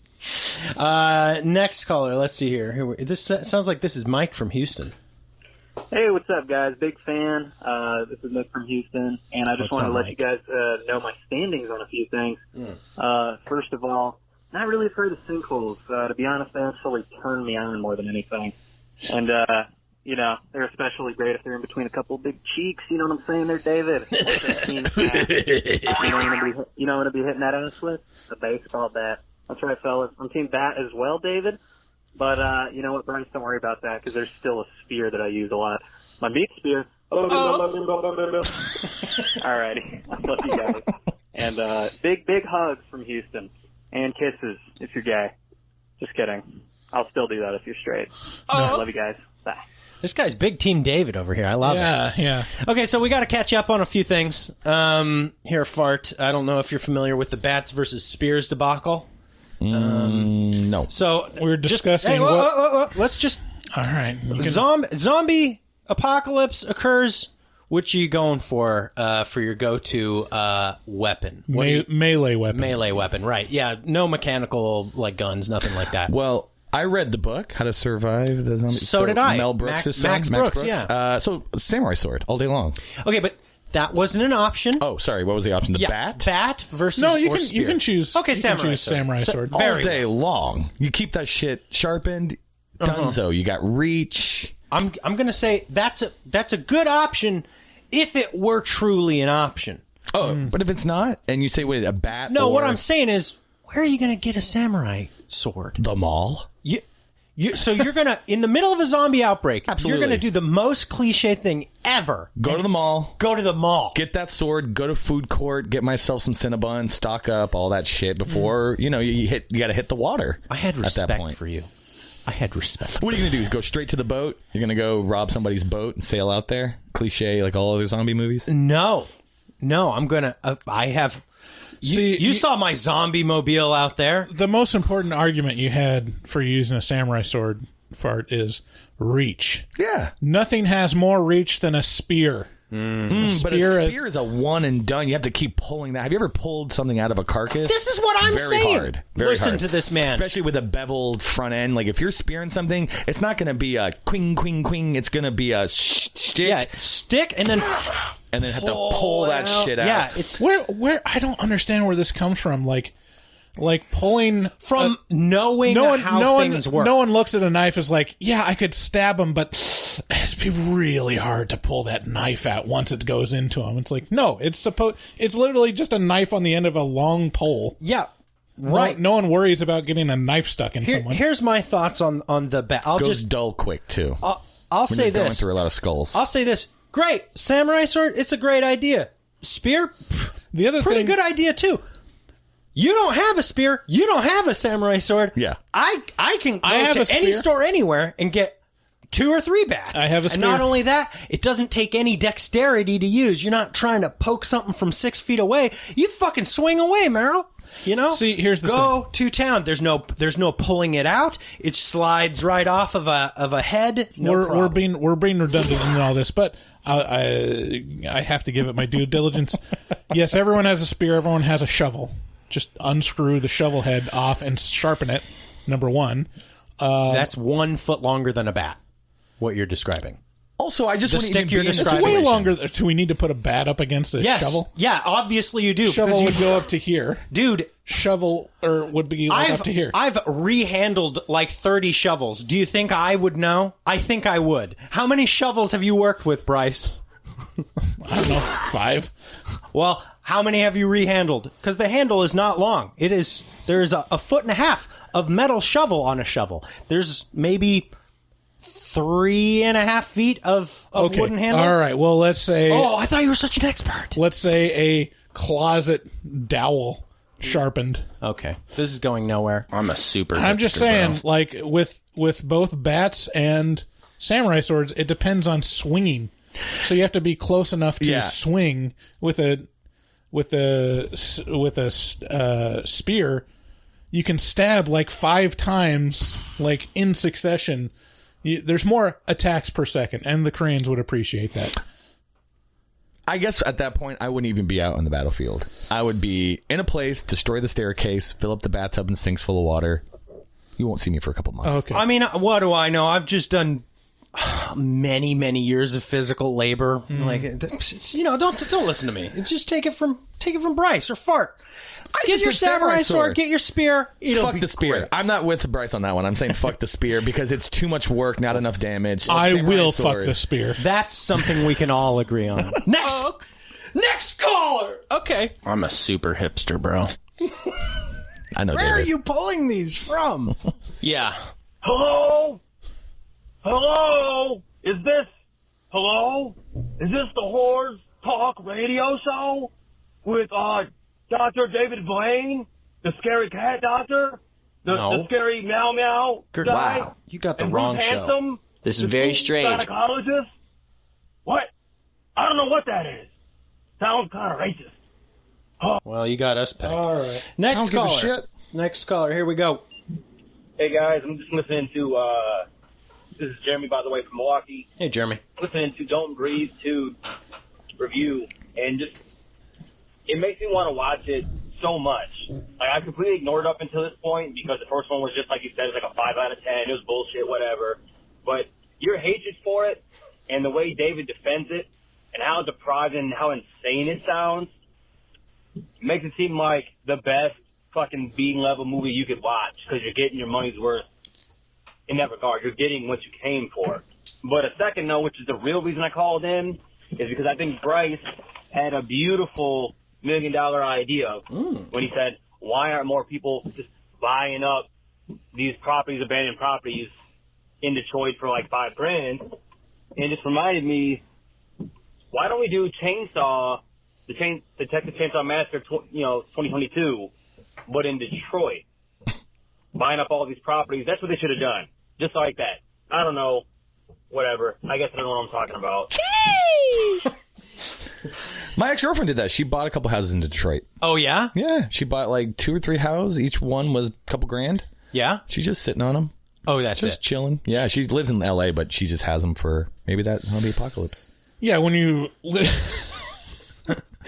Got here, full of spears. Aaron, house full of spears. Aaron sent me this listing from Zillow. Well, it was this TikTok of someone reviewing this listing from Zillow of a Bellingham, Washington house, and you'll never. Okay, so it's like a regular lot, like it's like 1,000-something square feet, 3-bedroom, 2-bath.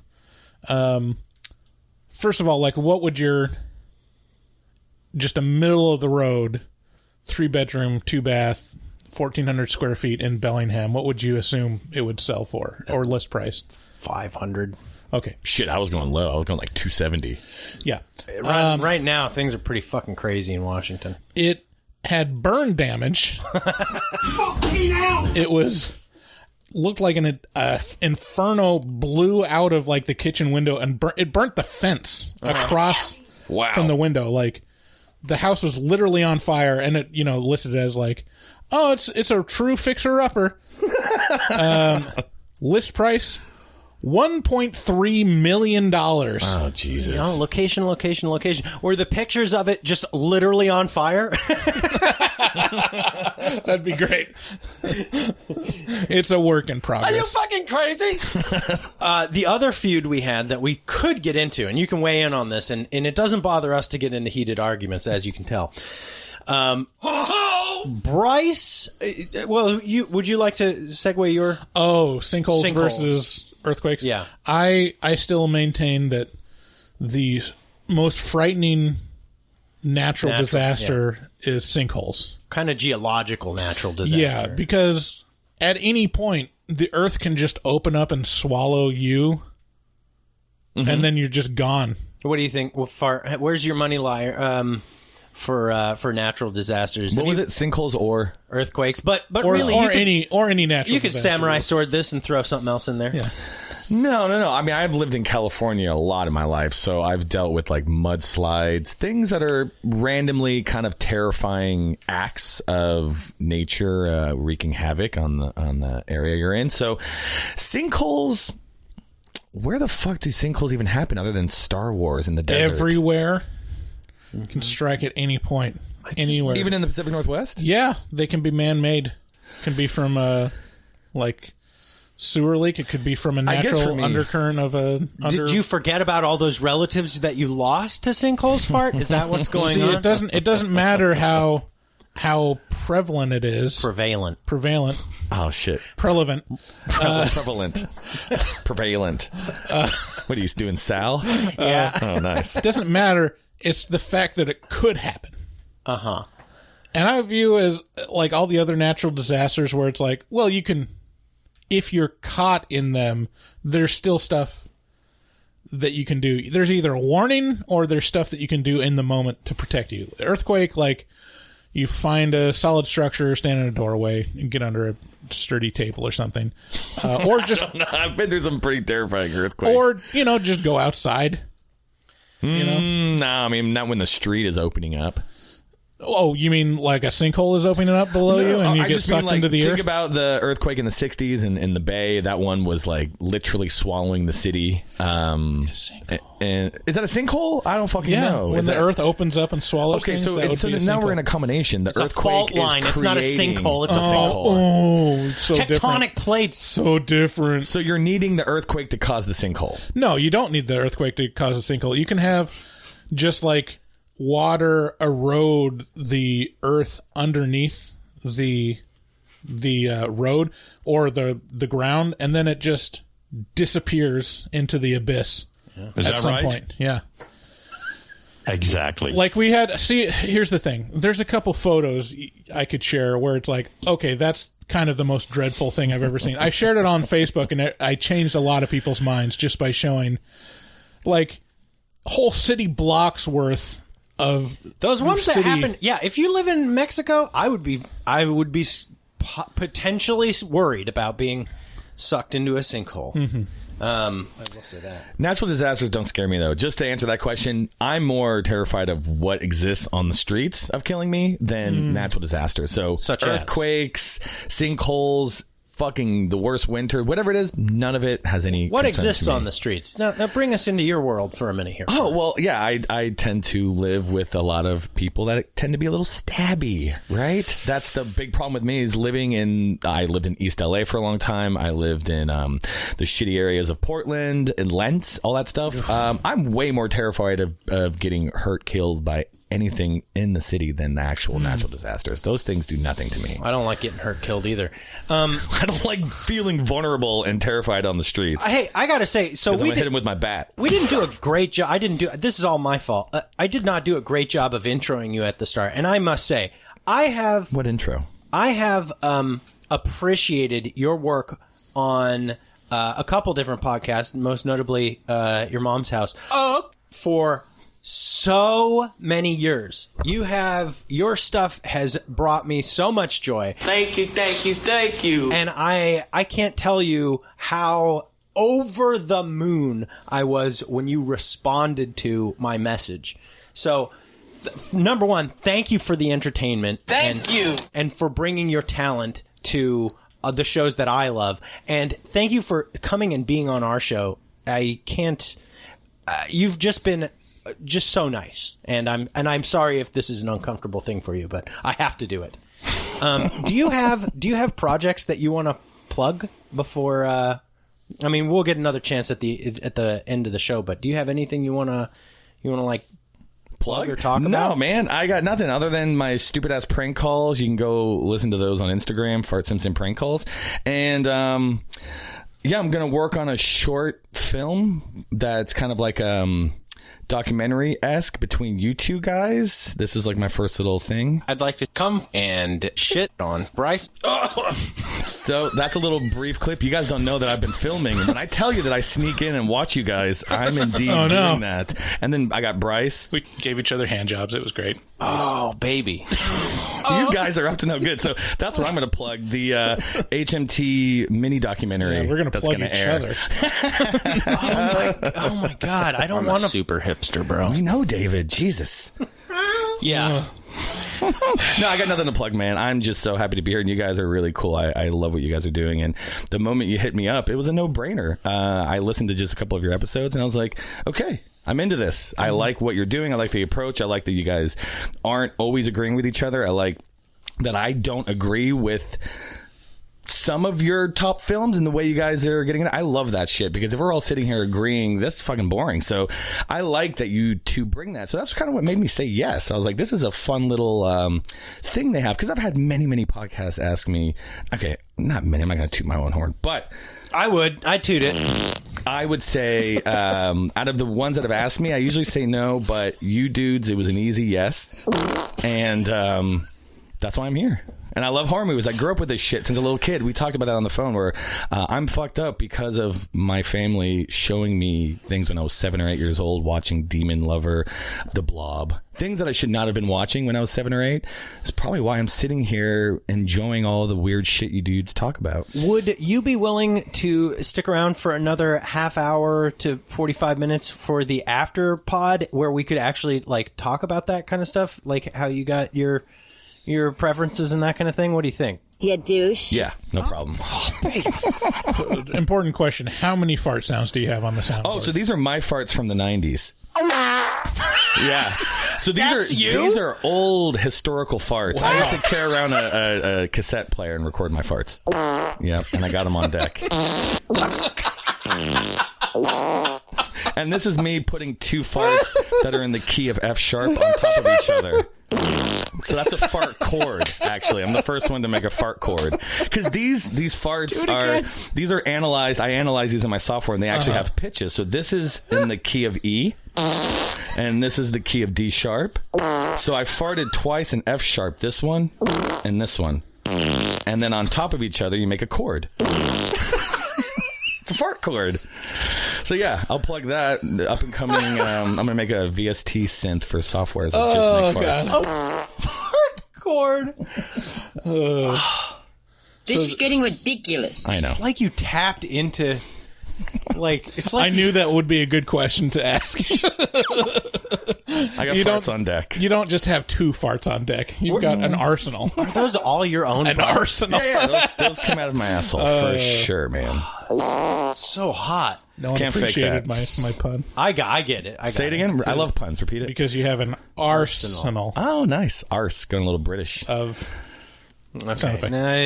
Is this how you wanted to end it with that? No. Here we got a couple more calls, and then we're off to the afterpod. That is, I'm going to have the most fun with ever. I'm Dickhead. We know David. Okay. Next caller. Movie horrors. It's Jackal from Arkansas. Oh. I'm letting my dog out right now. Come on. Okay. Hey, Jackal. As far as personal recommendations, I'm going to put both of y'all on the spot and ask for a monster movie recommendation. Not what's your favorite, but what you feel I would like. You don't have to know me, just like say a thing. Anyway, I really loved Fried Berry. That was David's suggestion whenever I offhandedly asked him for a rec. And Fried Berry fucks, especially if you appreciate like a sound design in horror. That one's insane. Yeah. But I'm letting my dog out. I'm taking a piss, and y'all have a great night. Okay. Love everyone listening and those recording. Goodbye. Jackal, longtime caller. I haven't heard from him in a long time. I'm really glad he called up again. He's asking for our monster movie recommendations. Do you have any off the top of your head, Bryce? Something that I think that you think Jackal would like. I have one. Well, there's Monsters Ball. So you get to see Halle Berry's boobs in that one. Oh, man. Right. Have I enjoyed that? There's Monster. Uh-huh. I see you're going to do this. No, come on, the host. Sure. I'd say I'm going to give Jackal the recommendation that I gave Fart the other day, which is Shin Godzilla. Oh, yeah. That was fantastic. I think it's a 2016 movie, and it is very, very unique. Fucking brilliant. Godzilla movie. That's what I'm going to say. And he asked me maybe a week ago for any movie recommendations. I told him Fried Berry just because I feel like I know Jackal a little bit, know where he's coming from. And yeah, Fried Berry is a South African flick that is, it is a weird one. And yeah, it does have some pretty cool sound design. The Descent? Oh yeah, The Descent is good. pretty good. Those are creatures. Pretty good monster movie. Little cave creatures. Good. Yeah. So let's see. Next caller. Here we go. Hey guys, what's up? It's Kyle from Baltimore. I'm going to keep this short and sweet. I'm going to keep tweeting Eli Roth every week until he eventually responds, blocks me, or comes on your guys' show, because that would just be fucking incredible to have him on your guys' show like you had Freddy Krueger a while ago. So that'll be really cool. I'm just going to keep trying. Keep it up, guys. Love you. See you. Yeah, I wonder if... Hi, Robert Englund here, a.k.a. Freddy fucking Krueger. And you're listening to Horror Movie Talk. Yeah. Just in case you forgot. Did you do that? Yeah? Yeah. What? Was that Robert Englund? Yeah. No. That was Fed. That's Fed Smoker. Oh, that's Fed. R.I.P. You guys had Robert Englund on. Cool. Yeah, we lucked out on that one. Cool. Yeah, I saw his tweet he tweeted Eli Roth on his birthday. Oh yeah. Yeah. Wishing. Oh, I got a little Eli Roth right here. Here it is. Fucking Williams knocks it out of the park! Oh, that's Inglourious Bastards? Yeah. Yeah.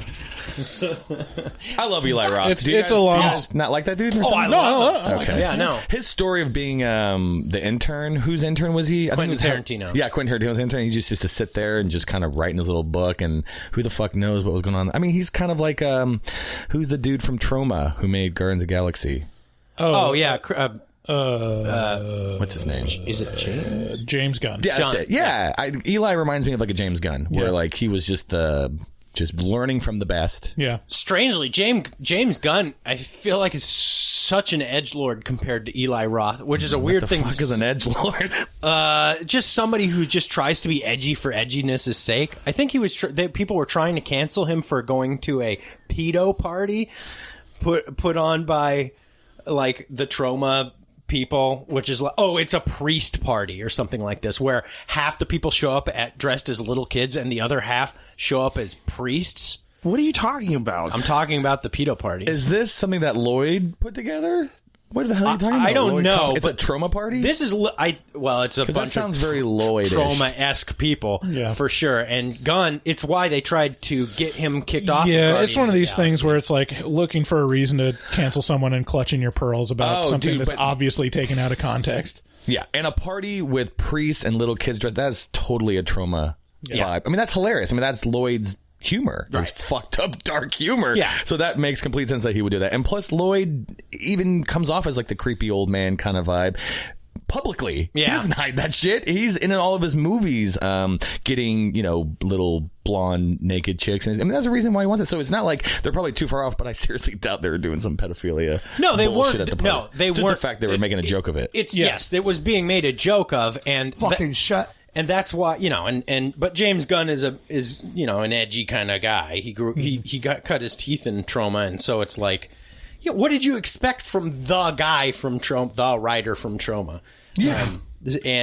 I mean, they tried to cancel him, but everybody on Guardians of the Galaxy loved him so much that they were like, no, we're not doing this shit unless you bring James back. It's not very punk rock. Yeah, it's true. So, we got 2 more callers, but I think we're just going to hold those let's finish them up. for let's do the next time. No, do it, man. Okay. Run through them. Come on. All right. Peggy Lee, you have these guys to thank. Hey, guys, this is Babyface Billy. Oh, it's Babyface Billy. And I'm calling from the... No, it doesn't sound well. I'm calling from the hotline, folks. And I'm calling reacting to your Paranormal Activity show, which was essentially mostly ad and some of that liberal shit that Bryce Hanson was talking about. So I sped through it and I got to the end. I basically listened to only 3 minutes of it, since the rest of it was ads. And watching Paranormal Activity, watching it again through the eyes of an older man like myself, I've realized that if there ever was a case to hit your girlfriend, if there ever was a case to beat your wife, oh my God, one should only do it if she's possessed by a demon. You fucking spunk bubble. Then and only if there's some sort of demonic possession. Any other chance, any other time of the day is not allowed, unless if you have proof of demonic possession. Remember, boys, never use a closed fist. Daft cunt. So this is actually kind of embarrassing. Fart, you won't know this, but I have I imagine you won't. I have another podcast called Hotline, an advice podcast. I guess I told you about that. That's my co-host, Babyface Billy. Just saying some just really fucking super inappropriate shit. I think we can all agree that it's never okay to hit a woman. Obviously, it's never ever okay. Right. And however, I've been taking a lot of heat from friends and acquaintances alike for associating with Babyface, just generally, quote unquote, giving him airtime. So, you all should check out Hotline and Advice podcast. Fucking assholes.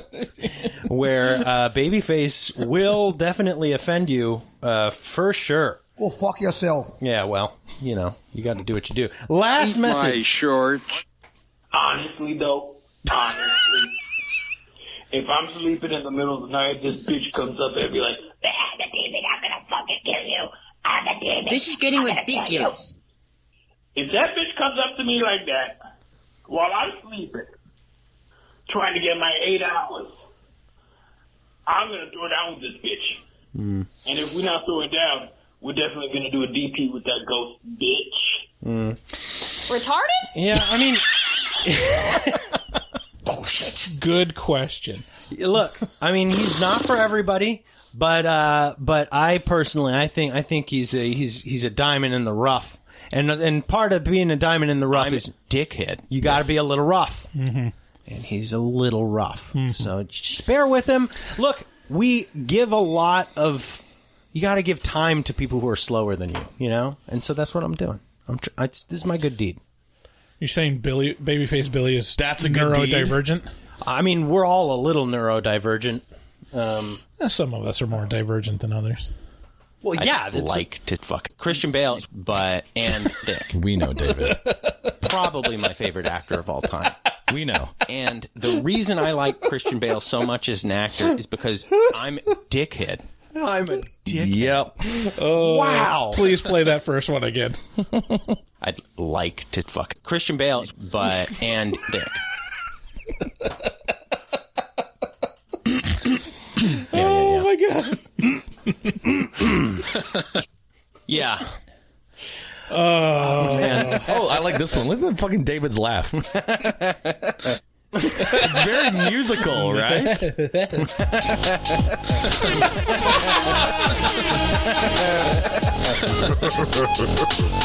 I'm a super hipster, bro. All right, Oh David, my relax. Jesus. I can't. Okay. I bow before your superiority of raps. This is the most surreal moment I've ever had. Oh my god. Yeah, we know. I'm gonna This is really interesting. Okay, David. All right. God, that's fair. I feel like you've somehow distilled me into the true person that I am, and feel so seen and like upset. Thank you, man. I really appreciate it. I feel so upset by this. I feel like I have to take a shower. This or is something. incoming news. Go ahead, David. You feel disgusted by this? Anything else? I'm reporting. I can't. I felt in control until now. Oh, yeah? And now I just feel like I'm like Sometimes I think you've lost whatever friggin' marbles you ever had. I just feel like he's somehow just wrenched the reins completely out of my hands, and this is no longer even my own show. That's fair. Oh man. Well, now I know if David has to miss a podcast, we can bring in virtual David for the next time. I wonder what I would think about me. Right? I do wonder what I would think. Yeah. Sometimes. Okay. Okay. When did you do that? Where are you getting all this from? I mean, it's you dudes talking, man. Let's Fart Simpson, everybody. What a spectacular episode. You guys, listen, everybody who's listening, thank you so much for joining the show. This is a historic moment for me in a lot of ways. I don't know what to say other than thank you for listening. Thank you, Fart, for coming on the show. It's a dream come true. I know that probably, I don't know, if you're anything like me, it doesn't hit right, but it really means a lot to me. And Thank you. Thanks, guys. You guys, if you want to support the show, just keep listening to it, subscribe to it, tell your friends about it, and drop us a nice review or a rating on Apple Podcasts and Spotify. A big special thanks to Fart Simpson. I really appreciate you, man. No problem. And if you guys want to get on the show, give us a call at 682-253-4468. You guys have a great week. We love you very much, and we'll see you next week. Bye-bye. Bye-bye. Hello and welcome to Horror Movie Talk. An opinionated and accidentally funny horror movie review show. Go, go, go, go, go, go, go, go, go, go.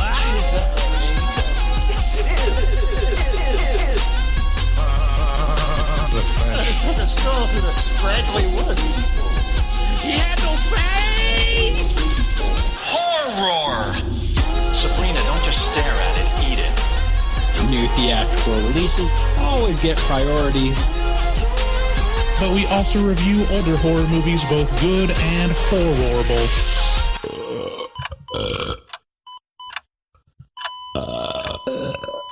Wow, that didn't sound good.